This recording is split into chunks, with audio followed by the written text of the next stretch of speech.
समुदाय लाइक करे, सब्सक्राइब करे और बेल आइकन दबाना ना भूले ताकि आप कभी भी नए अध्याय का मजा ना चुके। कोई आने वाला है। आकर्ष, जो कि आराम से शक्ति स्तंभ की चौथी मंजिल पर साधना कर रहा था, उसे अचानक से वरिष्ठ पिनाक की आवाज सुनाई दी। आवाज सुनकर आकर्ष साधना से उठा और शक्ति स्तंभ से बाहर आ गया। जैसे ही उसने बाहर कदम रखा, उसे बाहर से किसी का स्वर सुनाई पड़ा, आकर्ष।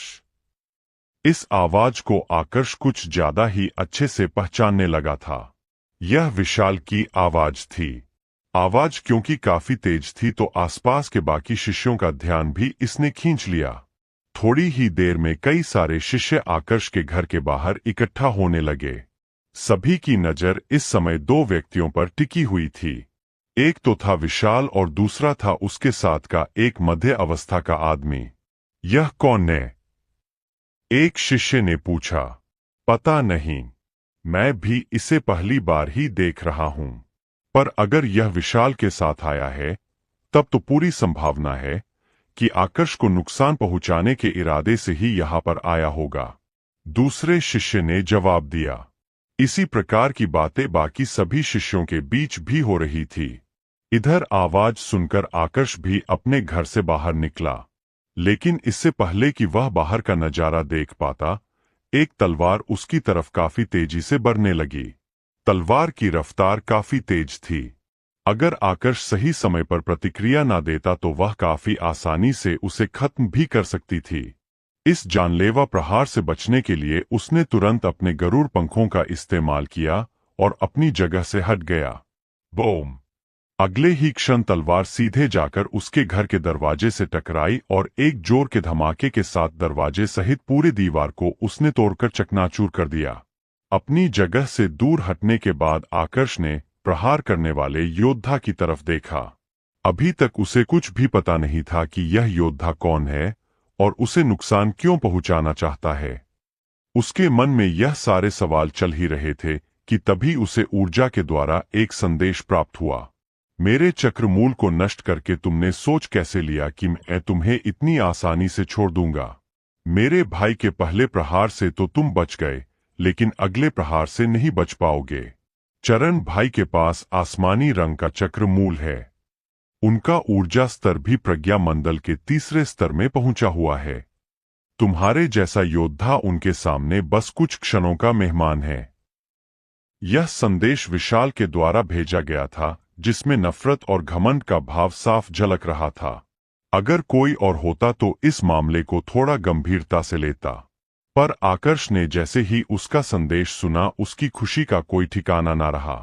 अभी वह सिर्फ योग दीप्त मंडल के दूसरे स्तर में था, लेकिन उसकी ताकत इतनी थी कि नव मंडल के पहले स्तर के योद्धा को भी खत्म कर सकता था।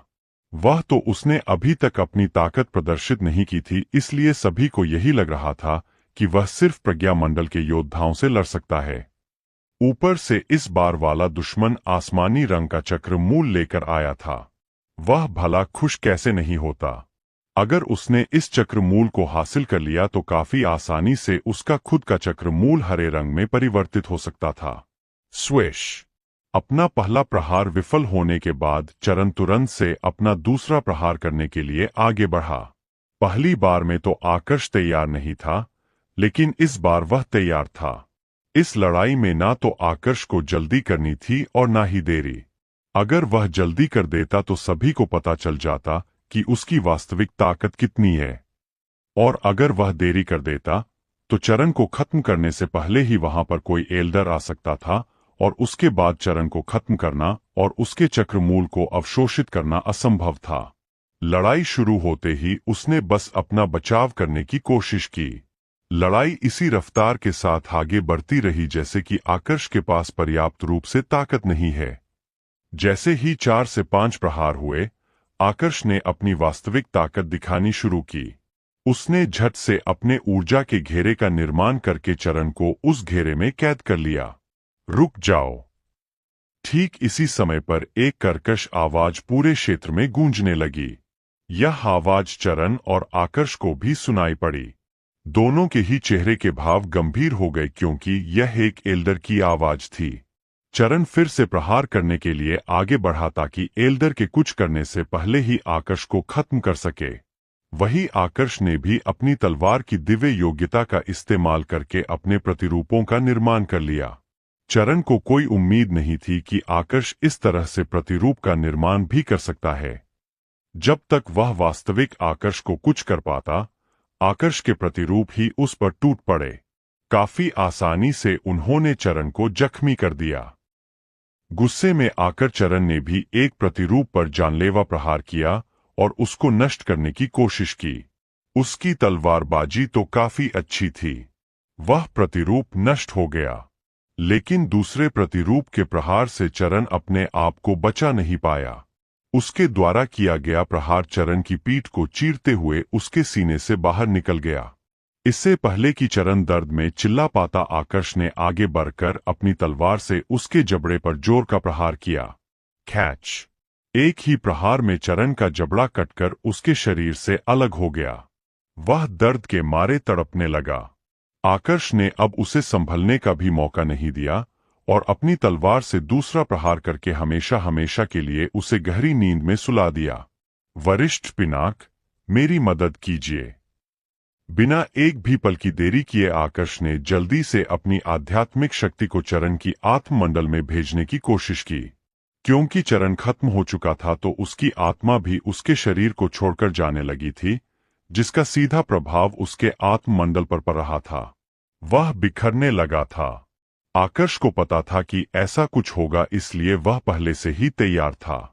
वरिष्ठ पिनाक की मदद से सिर्फ 4 से 5 सेकंड के भीतर ही उसे चरण का चक्र मूल मिल गया।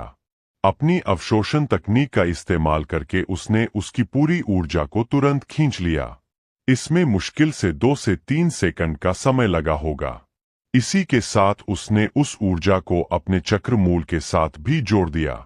इसमें भी उसे ज्यादा से ज्यादा 2 से 3 सेकंड का समय लगा।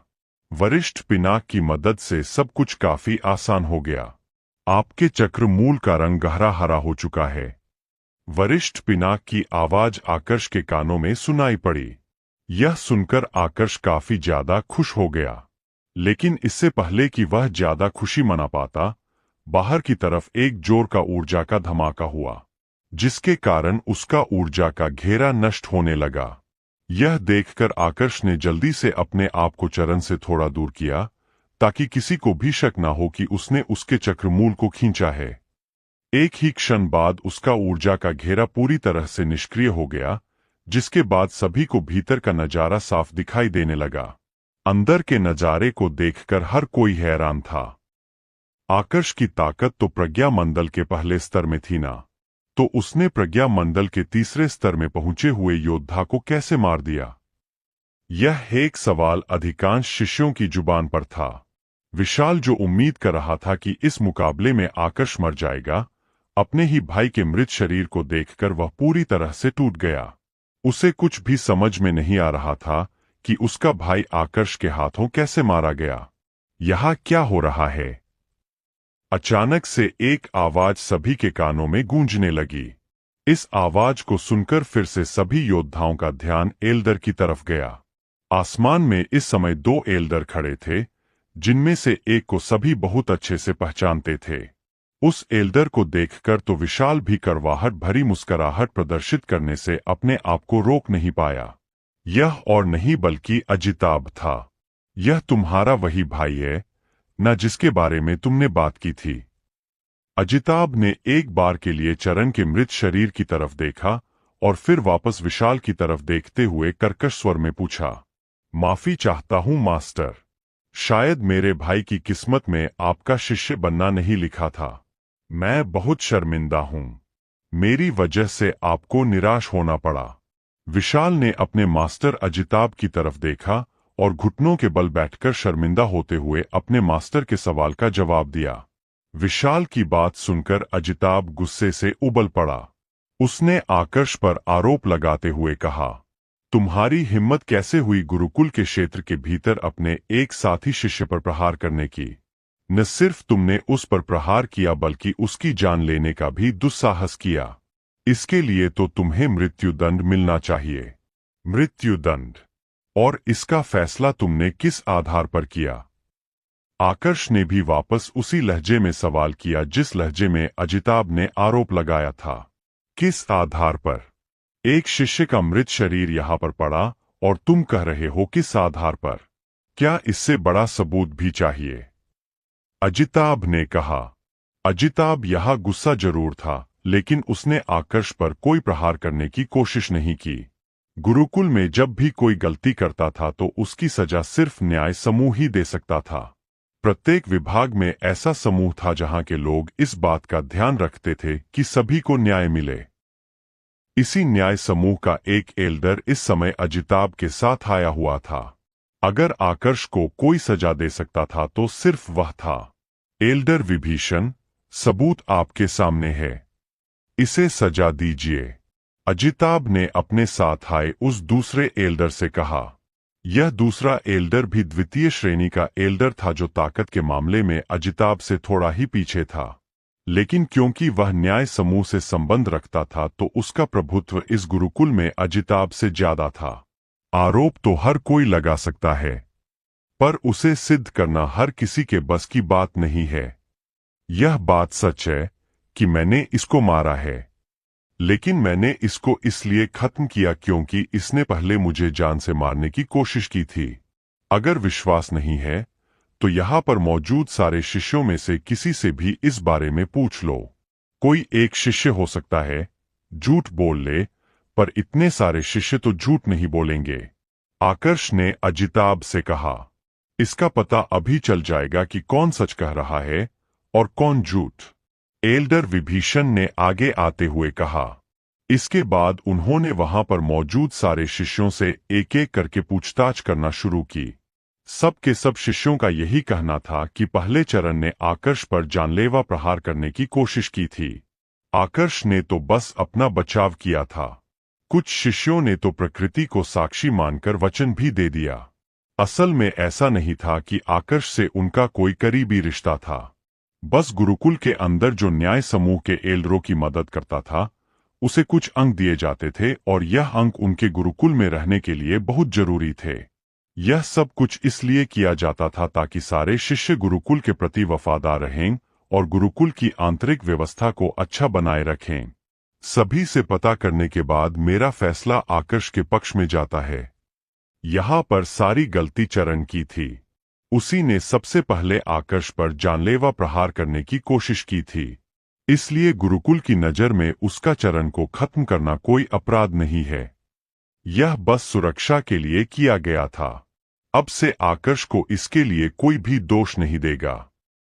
साथ में मैं इस बारे में विभाग प्रमुख से भी बात करूंगा। उन्हें बताऊंगा कि किस तरह से एक शिष्य ने दूसरे शिष्य को जान से मारने की कोशिश की थी। मुझे पूरा विश्वास है कि जब विभाग प्रमुख को आकर्ष के इस कार्य के बारे में पता चलेगा तो वह निश्चित रूप से आकर्ष को एक अच्छा इनाम देंगे। एल्डर विभीषण ने अपना फैसला सुना दिया। इस फैसले से जहां सारे शिष्य काफी खुश नजर आ रहे थे, तो वही दूसरी तरफ अजिताभ और विशाल के चेहरे काले पड़ चुके थे। एल्डर विभीषण, मेरे भाई ने गलती की थी, मैं इस बात को स्वीकार करता हूं, लेकिन आकर्ष को इसके लिए इनाम क्यों दिया जा रहा है? यह कैसा न्याय हुआ? विशाल ने एल्डर विभीषण के सामने आवाज उठाने की कोशिश की। उसका इस तरह से बीच में बोलना एल्डर विभीषण के गुस्से की आग में घी डालने का काम कर गया। उन्होंने कर्कश आवाज में कहा, तुम्हारे बारे में तो मैं भूल ही गया था। सबसे बड़े अपराधी तो यहां पर तुम हो। मैं अपराधी? मैंने क्या किया? आप मुझ पर झूठा आरोप लगा रहे हैं। विशाल ने डरते हुए कहा। झूठा आरोप? तुम कह रहे हो मैं झूठ बोल रहा हूं? तो फिर यह बताओ कि तुम्हारे इस भाई चरण को गुरुकुल में आए हुए एक भी दिन नहीं हुआ है। इसे आकर्ष के बारे में कैसे पता चल गया? इसने आकर्ष को जान से मारने की कोशिश क्यों की? और सबसे जरूरी, जब यह यहाँ पर आकर्ष को मारने आया है तो तुम यहाँ पर क्या कर रहे हो? एल्डर विभीषण ने गुस्से में गरजते हुए कहा। उनको गुस्से में देखकर विशाल और ज्यादा डर गया। उसने जल्दी से अपने मास्टर अजिताभ से मदद मांगने की कोशिश की, लेकिन इस बार अजिताभ ने उसे पूरी तरह से नजरअंदाज कर दिया। उसने तो विशाल को अपना शिष्य भी इसलिए बनाया था क्योंकि चरण उसका शिष्य बनने वाला था। लेकिन अब जब चरण ही खत्म हो गया था तो विशाल का महत्व भी उसकी नजरों में गिर गया था। विशाल ने जो किया वह कहीं से भी माफी के लायक नहीं है। अपने शिष्य से मुझे ऐसी उम्मीद बिल्कुल भी नहीं थी। इसने मेरे विश्वास और मेरे सम्मान दोनों को ठेस पहुंचाई है। इसलिए मैं आज सभी के सामने यह घोषणा करता हूं कि विशाल अब से मेरा शिष्य नहीं होगा। आज के बाद मेरा इससे कोई भी रिश्ता नहीं है। अजिताभ ने कठोर आवाज में घोषणा की और फिर वहां से गायब हो गया। विशाल ने बिल्कुल भी उम्मीद नहीं की थी कि उसका मास्टर इस तरह से उसका साथ छोड़ देगा। मदद की पुकार लगाते हुए वह उसके पीछे भागने की कोशिश करने लगा। यह देखकर एल्डर विभीषण का गुस्सा और ज्यादा भड़क गया। उन्होंने अपनी ऊर्जा को सक्रिय किया और एक जोर का प्रहार विशाल पर किया। विशाल में कहाँ इतनी ताकत थी कि एल्डर विभीषण की ऊर्जा का सामना कर पाता। नतीजन एक ही प्रहार में वह अधमरा होकर दूर जा गिरा। तुमने अपने भाई के साथ मिलकर गुरुकुल के एक शिष्य को मारने की कोशिश की। क्योंकि तुम प्रत्यक्ष रूप से इस लड़ाई में शामिल नहीं थे तो तुम्हें मृत्यु दंड नहीं मिलेगा। लेकिन तुम्हारी गलती ऐसी है कि उसे माफ भी नहीं किया जा सकता। आज और अभी से तुम्हें इस विभाग और गुरुकुल से निष्कासित किया जाता है। एल्डर विभीषण ने कहा। एल्डर विभीषण की बात सुनकर एक बार के लिए तो विशाल डर गया, लेकिन फिर उसे याद आया कि उसके लिए यह एक सुनहरा अवसर हो सकता है। अगर वह सुरक्षित बाहर चला जाता है तो आकर्ष के दोनों साथियों को निशाना बना सकता है। इस बारे में सोचकर ही उसकी आंखों में कत्ल का भाव आ गया। आकर्ष इस समय विशाल को ही देख रहा था। उसकी आंखों में कत्ल के भाव को देखकर उसे अंदाजा लग गया कि वह क्या सोच रहा होगा। एक बार के लिए तो उसके मन में ख्याल आया कि क्यों न विशाल का पीछा करके गुरुकुल से बाहर जाया जाए और फिर सही मौका देखकर उसे खत्म कर दिया जाए। वैसे भी इस समय विशाल गुरुकुल का शिष्य नहीं था, तो उसे अगर खत्म भी कर दिया जाता तो भी गुरुकुल का कोई अधिकारी उसे दोष नहीं दे सकता था। लेकिन फिर उसे याद आया कि अजिताभ अभी भी गुरुकुल में है। अगर उसने गुरुकुल से बाहर जाने की कोशिश की तो अजिताभ उसे निशाना बना देगा। एल्डर विभीषण। आकर्ष ने एल्डर विभीषण को आवाज लगाई। अब तुम्हें क्या चाहिए? एल्डर विभीषण ने गंभीर स्वर में आकर्ष से पूछा।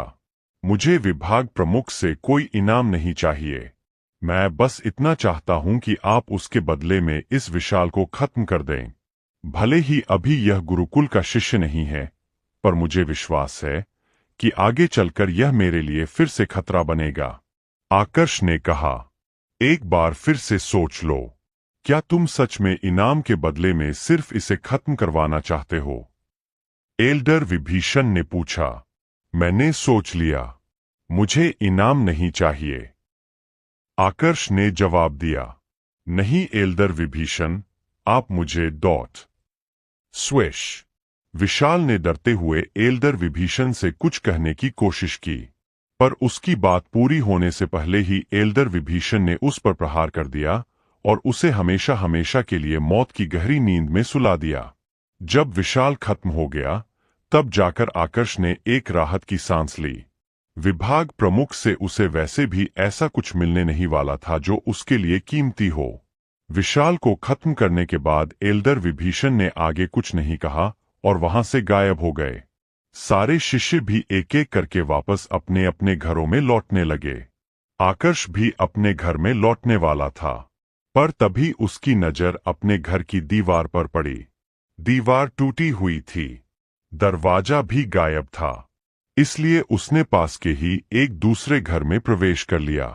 उस घर के मालिक ने जब आकर्ष को अपने घर में जाते देखा तो उसने कोई सवाल नहीं उठाया। उल्टा वह तो खुश हो गया क्योंकि आकर्ष ने उसे निशाना नहीं बनाया था। उसने विशाल का घर अपने नियंत्रण में ले लिया। इससे उसकी समस्या भी खत्म हो गई और आकर्ष को भी नया घर मिल गया। अपने नए घर में आने के बाद आकर्ष ने सीध कमरे में प्रवेश किया और दरवाजा अंदर से बंद करके शक्ति स्तंभ के भीतर आ गया। उसका चक्र मूल अब गहरे हरे रंग का हो चुका था, तो वह देखना चाहता था कि पहले की तुलना में अब वह कितनी ज्यादा मात्रा में ऊर्जा अवशोषित कर सकता है। अवशोषित करने की रफ्तार जितनी तेज होती थी, ऊर्जा स्तर उतनी ही रफ्तार से बढ़ता था। जैसे ही उसने चौथी मंजिल पर मौजूद ऊर्जा को खींचना शुरू किया, उसे तुरंत से अपने शरीर में कुछ परिवर्तन नजर आने लगे। पहले की तुलना में ऊर्जा अवशोषित करने की रफ्तार काफी तेज हो गई थी। इस रफ्तार से अगर उसका ऊर्जा स्तर बढ़ता रहा तो अगले स्तर में प्रवेश करने में उसे सिर्फ 3 महीनों का समय लगने वाला था। यह 3 महीने चौथी मंजिल पर थे। बाहर की दुनिया में तो यह मुश्किल से 10 दिन थे। वैसे अच्छी बात यह थी कि चौथी मंजिल के पुनर्निर्माण के बाद अंदर का वातावरण बाहर के वातावरण से भी ऊर्जा अवशोषित करने लगा था। यानी कि बाहर जो प्राकृतिक ऊर्जा थी वही ऊर्जा चौथी मंजिल पर भी इकट्ठा हो रही थी। 10 दिन का समय कुछ भी नहीं था। यह समय कब गुजर गया पता ही नहीं चला। आकर्ष ने यह पूरा समय अपनी साधना में गुजारा और योग दीप्त मंडल के दूसरे स्तर में प्रवेश कर लिया। दूसरे स्तर में पहुंचने के बाद उसकी ताकत एक सामान्य प्रज्ञा मंडल के दूसरे स्तर के योद्धा के बराबर पहुंच गई थी। अगर वह अपनी सारी दिव्य योग्यताओं का इस्तेमाल करे तो नव मंडल के पहले स्तर के योद्धा को खत्म कर सकता था, और अगर अपनी तलवार का इस्तेमाल करे तब तो उसकी ताकत नव मंडल के दूसरे स्तर के योद्धा के बराबर पहुंच सकती थी। अपनी ताकत में वृद्धि होने के बाद भी आकर्ष के चेहरे पर कोई खुशी का भाव नहीं था। उसके दिमाग में तो अभी भी अपनी दिया के विचार आ रहे थे। उसके अनुमान के मुताबिक दिया की बहन यज्ञा के पास नीले रंग का चक्रमूल होना चाहिए था। ऐसा चक्रमूल होने के बावजूद भी अगर दिया की जान को वह बचा नहीं सकती थी, तो इसका सीधा मतलब यही था कि गुरुकुल के लिए नीले रंग का चक्रमूल भी उतना महत्वपूर्ण नहीं है। उनका ध्यान खींचने के लिए उससे भी आगे के चक्रमूल का होना जरूरी था। नहीं, मुझे अपने ऊर्जा स्तर को और तेजी से बढ़ाना होगा। इसके लिए सबसे पहले तो मुझे इन छोटे घरों से निकलकर ऊपर द्वीपों पर मौजूद बड़े घरों को अपना निशाना बनाना होगा ताकि बड़ी मात्रा में ऊर्जा मिल सके। यहाँ पर रहा तो 1 साल में भी ऊर्जा स्तर में ज्यादा वृद्धि नहीं कर पाऊंगा, आकर्ष ने मन ही मन अपने आप से कहा। इसके बाद वह अपने घर से बाहर निकला और सबसे पहले ऊपर मौजूद 100 घरों की तरफ देखा। इन घरों में जो तंत्रजाल लगे हुए थे वह ऊर्जा को और भी बड़ी मात्रा में इकट्ठा कर रहे थे। अभी के लिए आकर्ष के लिए इस प्रकार के घर ज्यादा सही थे, लेकिन गुरुकुल के नियम अनुसार वह किसी की साधना भंग करके उसे मुकाबले की चुनौती नहीं दे सकता था। उसे तब तक इंतजार करना था जब तक कि कोई योद्धा अपनी इच्छा से अपने घर से बाहर नहीं निकल जाता। सिर्फ तभी ही वह चुनौती दे सकता था। वह उन 100 घरों के बाहर आया और अपनी आध्यात्मिक शक्ति के साथ पूरे क्षेत्र को ध्यान से देखने लगा। वैसे तो सारे ही योद्धा साधना में बैठे थे, लेकिन कुछ योद्धा ऐसे थे जो बहुत ही कम समय में साधना से बाहर आने वाले थे। आकर्ष उन्हीं का इंतजार करने लगा। लगभग 2 घंटे बाद एक घर का दरवाजा खुला और एक योद्धा बाहर आया। उसे देखते ही आकर्ष की आंखें उस पर जाकर केंद्रित हो गई। वह मुकाबले के लिए एक शिकार ढूंढ रहा था और शिकार खुद सामने आ चुका था। इसे ज्यादा खुशी की बात और क्या हो सकती थी।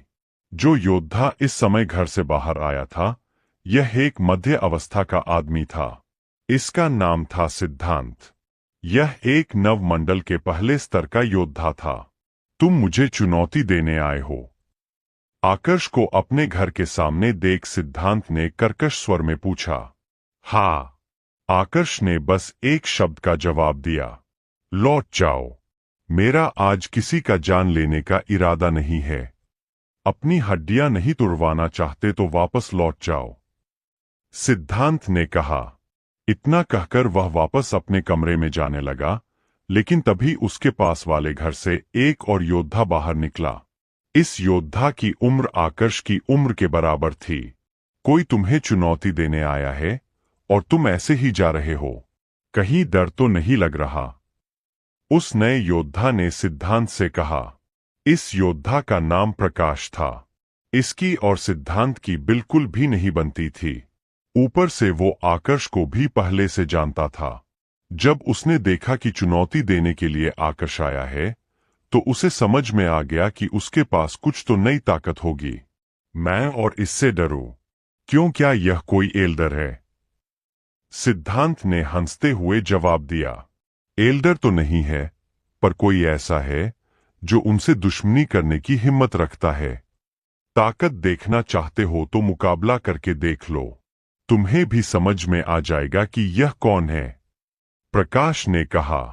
सिद्धांत को यह सुनने पर ऐसा लगा जैसे प्रकाश उसकी क्षमता पर सवाल उठा रहा है।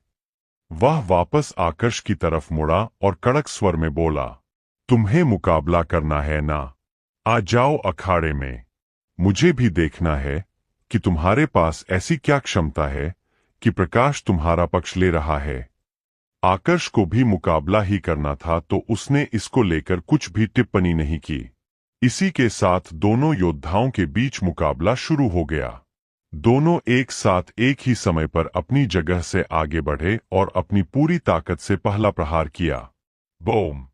एक जोर के धमाके के साथ दोनों के मुक्के एक दूसरे से टकराए और ऊर्जा के विस्फोट के कारण दोनों ही बराबर दूरी तक पीछे चले गए। इस पहली ही टक्कर ने सिद्धांत की सोच पूरी तरह से बदल कर रख दी। अभी तक तो उसे लग रहा था कि आकर्ष काफी कमजोर है, वह उसे हरा देगा। लेकिन पहली टक्कर के बाद जैसे ही उसके कदम पीछे गए, उसे समझ में आ गया कि आकर्ष कोई ऐसा योद्धा नहीं है जिसे हल्के में लिया जा सकता है। बिना देरी किए उसने सीधा अपना अस्त्र प्रकट किया। यह एक लचीली तलवार थी। एक बार फिर दोनों योद्धा आगे बढ़े। अब की बार आकर्ष से गलती हुई। उसे लगा कि दोनों की ताकत बराबरी पर होगी, लेकिन जैसे ही दोनों की तलवारें एक दूसरे से टकराने वाली थी, आकर्ष को एक नई ऊर्जा महसूस हुई। यह वाली ऊर्जा एक प्रकार की नकारात्मक ऊर्जा थी जो सिद्धांत के शरीर से निकल रही थी।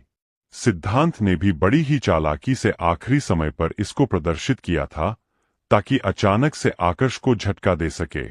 सिद्धांत की चाल समझते ही आकर्ष ने अपनी अवशोषण तकनीक का इस्तेमाल किया। साथ में अपने गरुड़ पंखों को सक्रिय करके अपनी दिशा भी बदल दी। बूम! उसके उस जगह से हटते ही सिद्धांत का प्रहार जमीन पर हुआ। यह प्रहार इतना शक्तिशाली था कि वहां पर एक गहरा गड्ढा बन गया। आकर्ष को बिल्कुल भी नहीं लगा था कि वह ऊर्जा इतनी ज्यादा खतरनाक हो सकती है। प्रहार होने के बाद जो नुकसान हुआ था, जो गड्ढा बन गया था, उसके भीतर से भी वह काली ऊर्जा निकल रही थी। अच्छा हुआ जो सही समय पर वहां से हट गया। अपनी तलवार पर पकड़ मजबूत बनाते हुए आकर्ष ने अपने आप से कहा। जब तक यह ऊर्जा उसके सामने थी, आकर्ष उसके ज्यादा करीब नहीं जा सकता था। उस ऊर्जा का कोई भरोसा नहीं था, वह कभी भी फट सकती थी।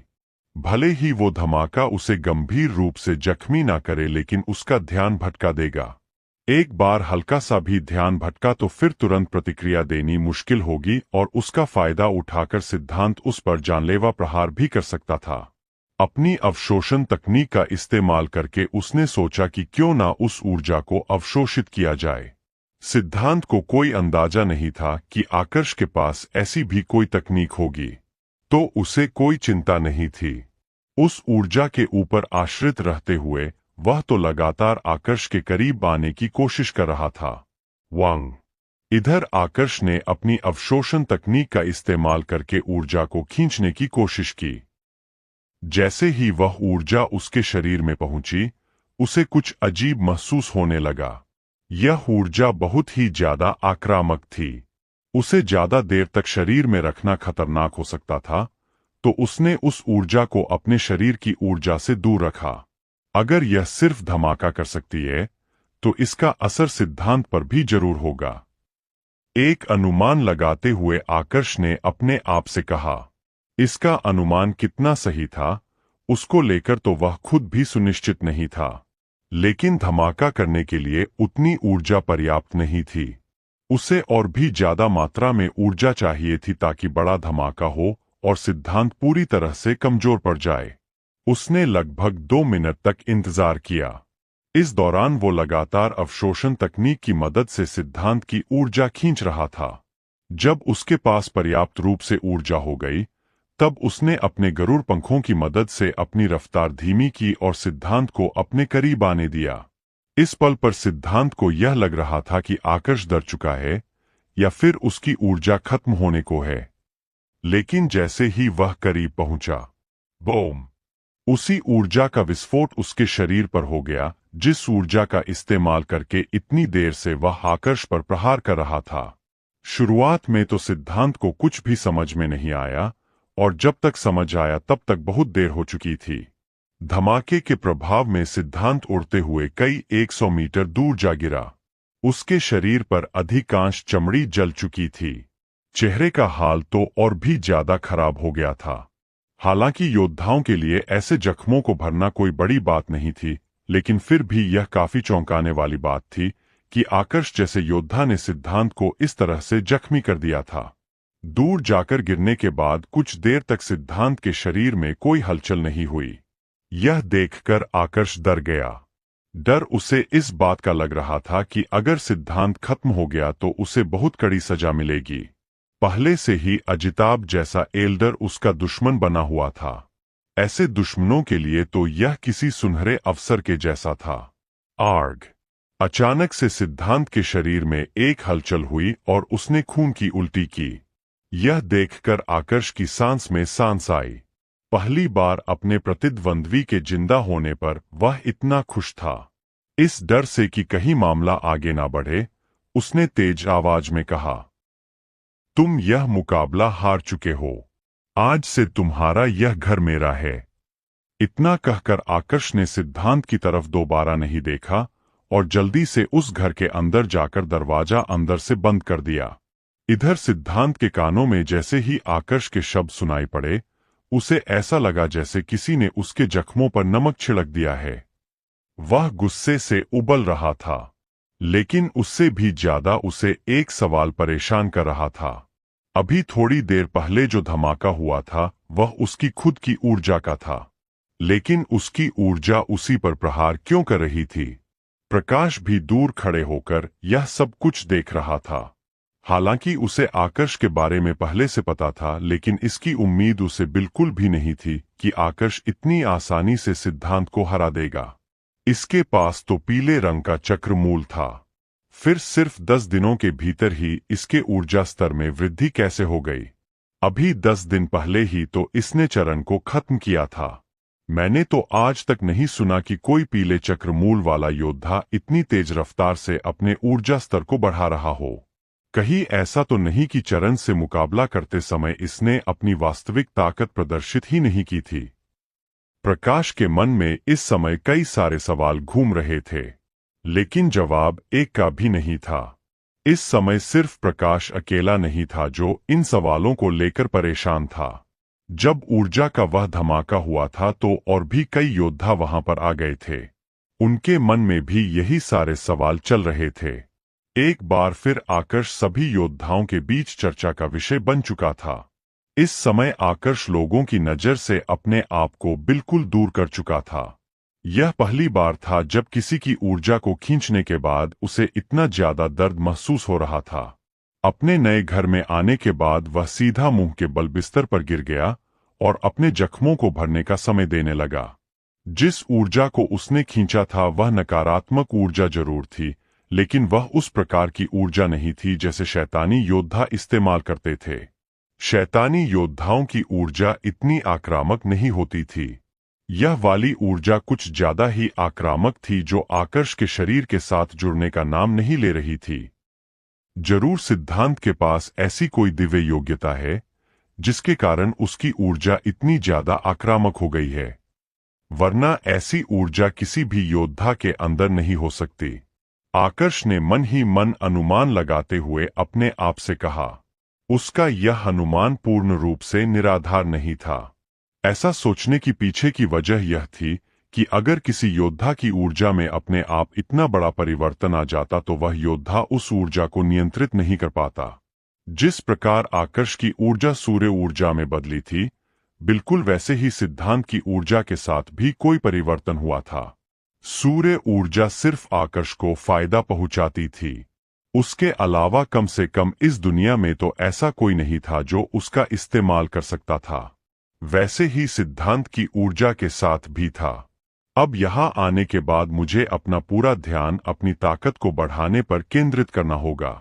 गहरे हरे रंग के चक्र मूल के साथ अगले स्तर में प्रवेश करने में मुझे ज्यादा नहीं, कम से कम 10 महीनों का समय तो लग जाएगा। लंबी सांस लेते हुए आकर्ष ने मन ही मन अपने आप से कहा। शक्ति स्तंभ के चौथी मंजिल के 10 महीने बाहर की दुनिया के 1 महीने के बराबर थे। सिर्फ 1 महीने में 1 स्तर की वृद्धि करना बैंगनी रंग के चक्र मूल वाले योद्धाओं के लिए भी असंभव था। अब जहां आकर्ष अगले स्तर में वृद्धि करने की तैयारी कर रहा था, वहीं दूसरी तरफ एक आदमी उसके दुश्मन अजिताभ के घर के बाहर पहुंच चुका था। यह व्यक्ति कोई और नहीं बल्कि कुशाग्र था, उस कुणाल का पिता जिसको आकर्ष ने काफी समय पहले खत्म किया था। कुणाल का जो अंगरक्षक था, वह कुणाल के शरीर को लेकर काफी समय पहले ही संप्रदाय में लौट चुका था। जब कुणाल के पिता को इस बारे में पता चला तो मामले की जांच करने और हत्यारे को खत्म करने के लिए वह सीधा अग्नि गुरुकुल में आ गए। यहाँ पर उनका एकमात्र दोस्त अजिताभ ही था। वैसे तो वह एक शक्तिशाली संप्रदाय से संबंध रखते थे, लेकिन अग्नि गुरुकुल के सामने उनका संप्रदाय कुछ भी नहीं था। तो यहाँ पर किसी शिष्य को खत्म करने के लिए उन्हें अजिताभ की मदद की जरूरत थी। कुशाग्र, जो हुआ उसके लिए मैं काफी शर्मिंदा हूं। मैंने अपनी तरफ से बहुत कोशिश की थी, लेकिन फिर भी कुणाल को बचा नहीं पाया। अपने दोस्त कुशाग्र से मिलने के बाद अजिताभ ने शर्मिंदगी से भरे स्वर में कहा, कोई बात नहीं, मैं तुम्हारी स्थिति समझ पा रहा हूं। अगर तुम्हारी जगह में होता तो मैं भी यही करता। कुशाग्र ने कहा। कुणाल उसका बेटा था, लेकिन अजिताभ को वह कुणाल के जन्म से पहले से जानता था। दोनों के बीच की दोस्ती हजारों साल पुरानी थी। पहले जब उसने इस बारे में सुना था तो उसने अपनी तरफ से भी कुछ छानबीन करने की कोशिश की थी। तब उसे पता चला था कि अजिताभ ने अपनी तरफ से हर संभव कोशिश की थी। यहाँ तक कि उसने तो ऊर्जा के द्वारा संदेश भेजकर आकर्ष को धमकाया भी था। लेकिन आखिर में सब बेकार गया। मुझे उस लड़के से मिलना है, कुशाग्र ने कहा। सच कहूं तो बदला मुझे भी लेना है, क्योंकि उसने मेरे एक ऐसे शिष्य को खत्म कर दिया जो मेरी किस्मत बदल सकता था, अजिताभ ने कहा। इसके बाद उसने विस्तार से कुशाग्र को बताया कि किस तरह से आकर्ष ने 10 दिन पहले उसके होने वाले शिष्य चरण को खत्म किया था। एक गमे श्रेणी की दिव्य योग्यता जो पंख प्रदान करती है। ऊपर से यह एक उच्च स्तर की दिव्य योग्यता भी है।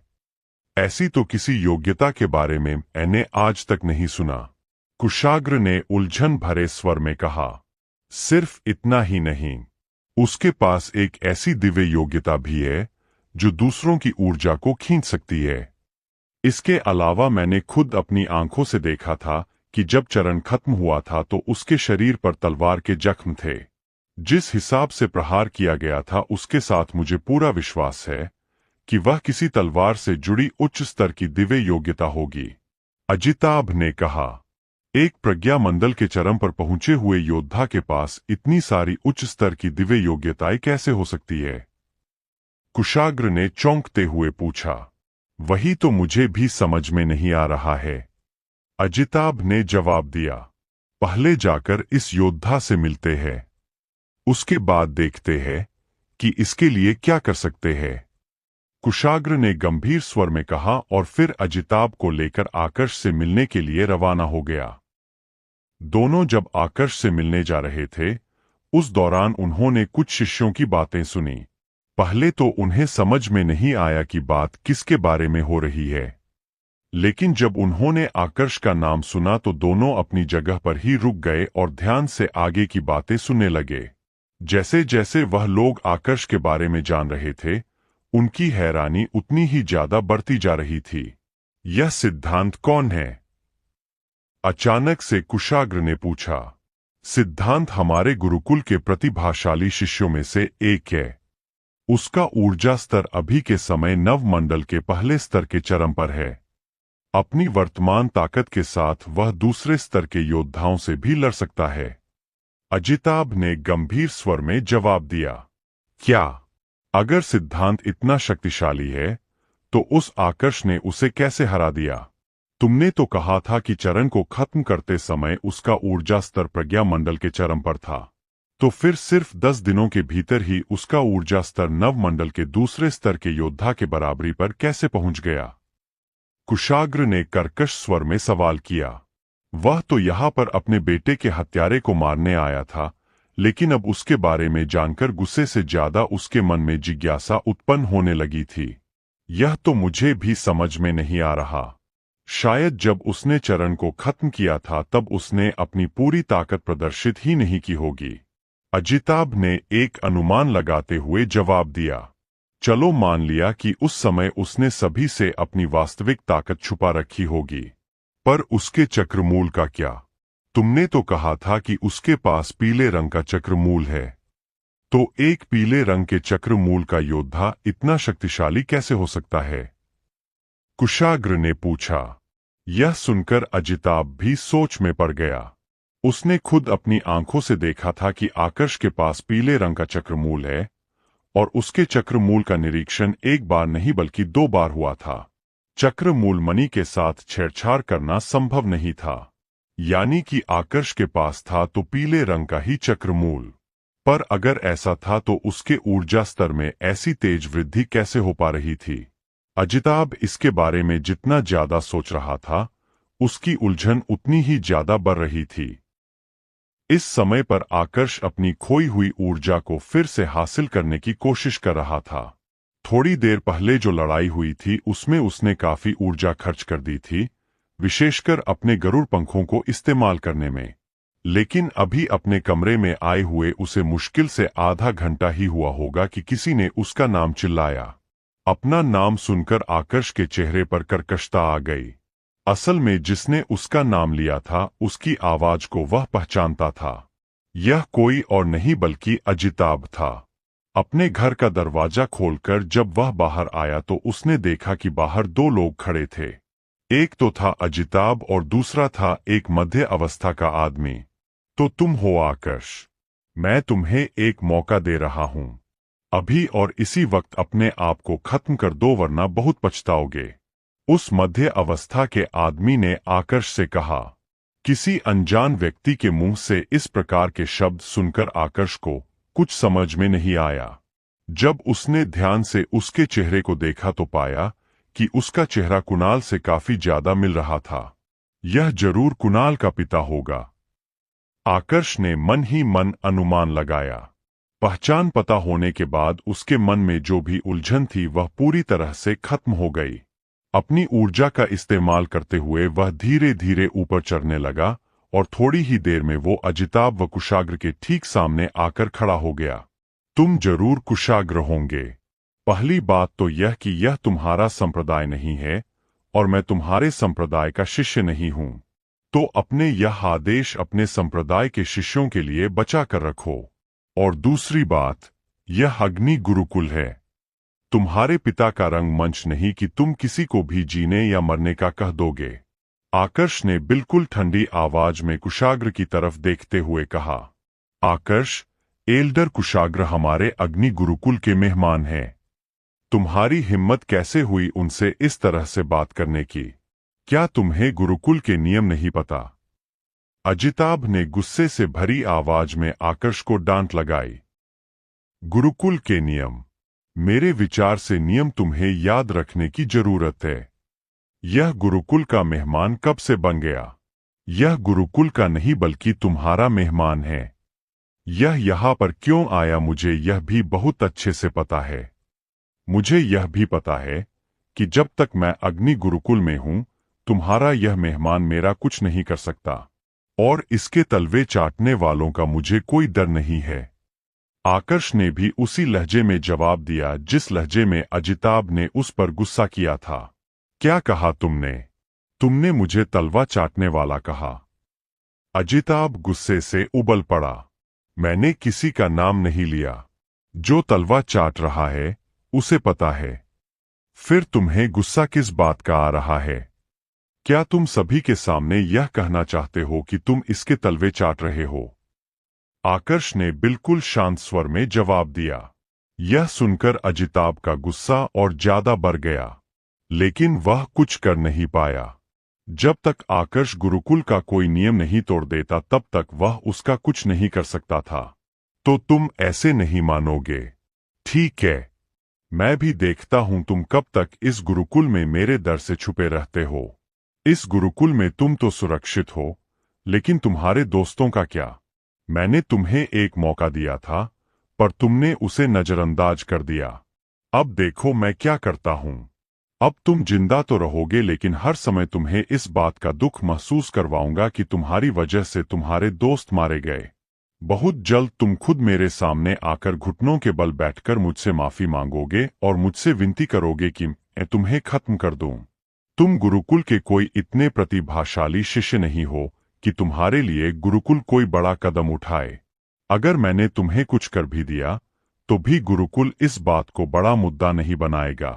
अब तो तुम्हें समझ में आ चुका होगा कि तुम्हारी औकात क्या है।